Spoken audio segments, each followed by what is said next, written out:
Håndbold, det er en social håndboldklub, der er virkelig fed at være i. Vi har et mega godt sammenhold, og vi har et herrehold, og vi har lige nu 2 damehold.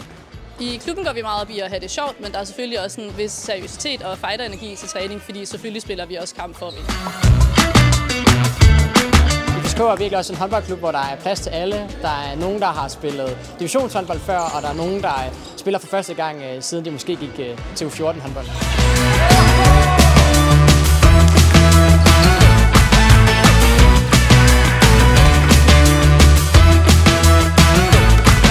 Vi har det rigtig godt sammen på tværs af kønnene, og det har vi blandt andet, fordi at vi træner sammen hver mandag, blandede drenge og piger. Og det er opdelt, hvor at vi først laver noget opvarmning sammen, og så bagefter så deler vi os ligesom op, så herrene går i en ende, og damerne går i en anden ende, og så mødes vi til sidst og spiller kamp sammen.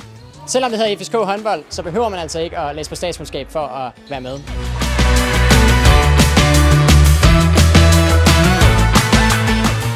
At spille håndbold, så har vi også et godt socialt fællesskab her i klubben. Vi har et socialudvalg, som sørger for at planlægge en masse sociale aktiviteter i løbet af sæsonen, som sørger for, at vi også møder hinanden uden for håndboldbanen. Og så gør det i hvert fald heller ikke noget, at vi har Aarhus billigste kontingent, så man kan med selv på SU.